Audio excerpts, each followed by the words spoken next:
लग्नाचे दागिने म्हणजे श्रीमंत पेशवाई दागिने, नाशिकचे सुप्रसिद्ध सराफ मयूर अलंकार सराफ। ताज्या बातम्यांसाठी नाशिक न्यूजच्या YouTube चॅनलला सबस्क्राईब करा आणि बेल आयकॉनला प्रेस करा।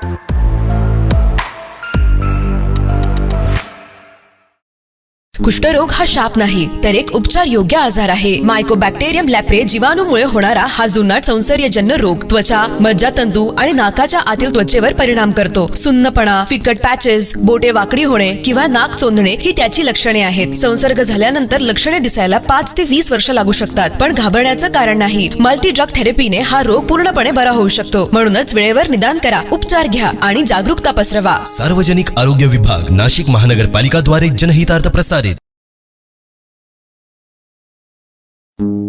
नाशिक महानगरपालिका द्वारा एक विशेष सूचना। नाशिक शहरातील थकबाकीदार मिळकत धारकांना कळविण्यात येते की 23 फेब्रुवारी ते 5 डिसेंबर 2024 या कालावधीतील थकीत मालमत्ता कर एक रकमी भरल्यास शास्तीतून 95% सूट मिळेल। मालमत्ता कर भरण्यासाठी सार्वजनिक सुट्टीच्या दिवशीही सर्व वसुली कार्यालये सुरू राहतील। नाशिक महानगरपालिकेच्या मालमत्ता कर विभागाद्वारे जनहितार्थ प्रसारित।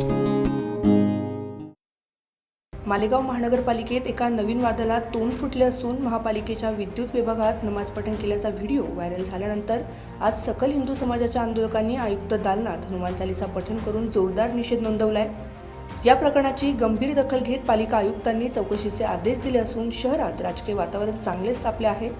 मिळालेल्या माहितीनुसार लोकसंघर्ष समितीचे लुकमान कमाल यांच्या नेतृत्वाखाली काही पदाधिकारी विद्युत विभागात काही मागण्यांसाठी गेले होते। अधिकारी उपस्थित नसल्याने आंदोलकांनी थेट विद्युत अधीक्षकांच्या टेबल समोर नमाज पठण केले, ज्याचा व्हिडिओ समाज माध्यमांवर व्हायरल झाला। या प्रकारावर भाजप नेते कीर्ती सोमय्या यांनीही एक्सवर पोस्ट करून मुख्यमंत्री देवेंद्र फडणवीस यांच्याकडे कठोर कारवाईची मागणी केली आहे। या घटनेच्या निषेधार्थ बुधवारी सकल हिंदू समाज आक्रमक झालाय। आंदोलकांनी थेट पालिका आयुक्तांच्या दालनात जाऊन हनुमान चालीसाचे पठण केले आणि नमाज पठण करणाऱ्यांवर गुन्हे दाखल करण्याची मागणी केली। काही लोक इथे येऊन नमाज पठण करत असतील आणि उन्माद करत असतील तर अशा सगळ्या घटनेचा आम्ही निषेध करतो। आयुक्त यांच्या दालनामध्ये हनुमान चालीसा पठण करून कालच्या घटनेचा निषेध केला। जर का 2 दिवसात त्यांच्यावर गुन्हे दाखल नाही झाले आणि त्यांना जर का कारवाई सामोरे नाही गेले तर 2 दिवसात पूर्ण मालेगाव महानगरपालिकेला गोमूत्राने शिंपडून शुद्धीकरण करण्याचं काम सकल हिंदू समाज आणि समस्त हिंदुत्ववादी संघटनांच्या वतीने करण्यात येईल। जर कारवाई झाली नाही तर महापालिका विभागाचे गोमूत्राने शुद्धीकरण करण्याचा इशाराही यावेळी देण्यात आलाय। या आंदोलनात श्याम देवरे यांच्यासह अनेक पदाधिकारी सहभागी झाले होते। सध्या आयुक्त रवींद्र जाधव यांनी या प्रकरणाच्या चौकशीचे आदेश दिले असून दोषींवर काय कारवाई होते याकडे आता सर्वांचे लक्ष लागले। Bureau report, Nashik news, Nashik. ताज्या बातम्यांसाठी नाशिक न्यूजच्या YouTube चॅनलला सबस्क्राईब करा आणि बेल आयकॉनला प्रेस करा।